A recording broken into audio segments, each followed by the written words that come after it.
of these people for a considerable period of time. Okay. And now, Moderna and Pfizer are both mRNA vaccines. Correct. Has this kind of mRNA vaccine technology ever been injected into humans before? Well, this is the first time, and the good news is that the results are really, really good. Okay.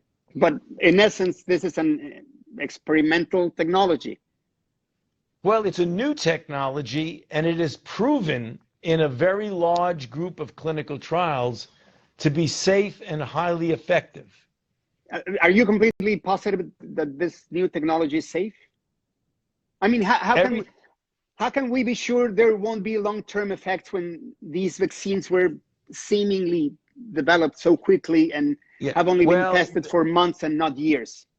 The speed with which it's been done is a reflection of the extraordinary advances in science, and there was no compromise of safety. But as I said before, in the history of vaccinology, you don't see effects that occur years later.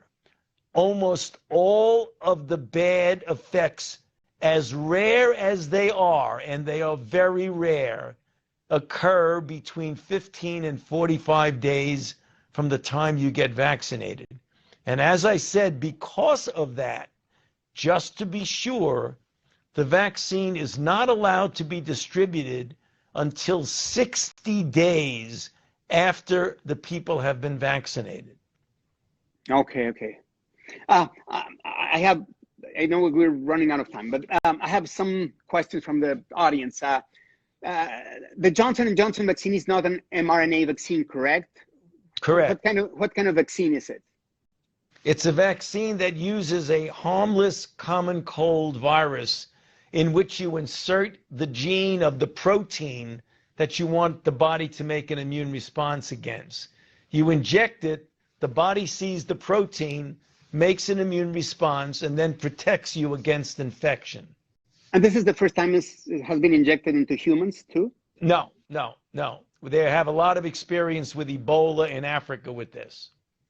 Okay. And there are many Latinos in the community that are practicing Catholics. Last week, Catholic bishops warned the Catholic community that they should not use the Johnson & Johnson vaccine. Can you explain why? Well, some, not all, because there are Catholic bishops who are saying the opposite of that.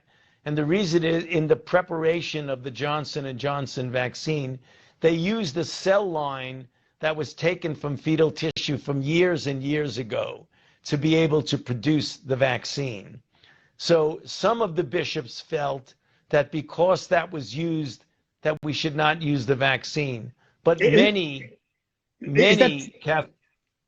Sorry, is that true that there is a residual DNA from an aborted baby in the Johnson & Johnson vaccine? No, there's no residual DNA that gets injected into you at all.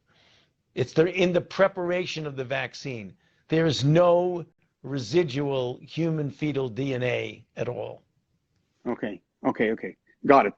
Now, kids, I'm concerned about my daughter. I have a 6-year-old daughter, and I've heard death rate on kids is extremely low. Do they really need the vaccine? Are they going to vaccine kids in the future? Is it going to be mandatory? But in order to be able to completely crush this outbreak, you want to get as many people, including children, vaccinated as you possibly can. Because when you do, you will get such a broad protection that you could eliminate this virus. And that's what we're trying to do. Also, even though children unusually can get a serious outcome, some children do get very seriously ill when they get infected. And that's the reason why you want to vaccinate them. Not only to protect them, but they can be the vehicles of spread of the virus to other people. Is it going to be mandatory at school? Because my daughter, when I enrolled her into school, it was mandatory to have all the vaccines. Right. COVID didn't exist back then, but is it going to be mandatory at schools to have the COVID vaccines? I can't say that it is or won't. It is certainly conceivable that it might ultimately turn out to be mandatory. But right now, nothing we're talking about is mandatory. In the future, it could be similar to the measles, mumps, rubella, and the hepatitis and meningitis, all of which are required if you go into a public school. Right now, there is no mandatory anything about it, but someday it might be. Okay. Last question. With over so many variants and counting, how effective are each of the approved vaccines? Yeah. I'm I mean, sorry, you froze for a what second. if I get the vaccine, but it doesn't protect me against the new variant? Yeah. Sorry. Okay, so There you are. right now, Yeah. the most I was telling you with prevalent. over. Go ahead. Yeah. Sorry. No, you were asking about the variants. The most prevalent variant Mm-hmm. in the United States is the one from the UK called the 117.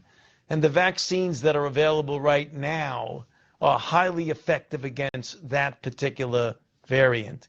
It's less effective against the South African variant, but that is not a prevalent variant in this country right now. The most prevalent one is the one from the UK. And what if I get the vaccine, but it doesn't protect me against the new variant? Because I've heard Yeah. that pharmaceuticals are working on a third booster shot. Is that true?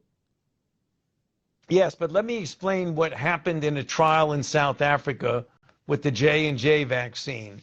It didn't completely protect against getting infected or getting symptoms, but it totally protected you against getting into the hospital and dying. So when you get exposed to a variant, you may not be completely protected, but it has a very, very good at protecting you from getting seriously ill. And this third booster shot that they're working on, that says to me that probably they're not confident that the two shots are going to be good enough. Does it mean that the No, vaccine doesn't work against variants? no, they're not saying that. They want to be doubly sure in case they have to give a booster. They want to determine what the effect of that booster is. So in order to be doubly sure, we're proceeding with studies to see what happens when you give a third shot. That has nothing to do with being confident or not confident. It means you want to be doubly sure that you're covering all the bases. Good. Okay. Good. Well, I think we covered most of the questions, and thank you very much, Dr. Fauci. I had a lot of doubts, so I think I'm really clear right now. So thank you for your time and for being with us today. Thank you very much. I appreciate you having me. It's a pleasure to be with you. Thank you, Dr. Fauci. Bye-bye. Bye. Bye, guys. Oh, how do I end this? Eduardo.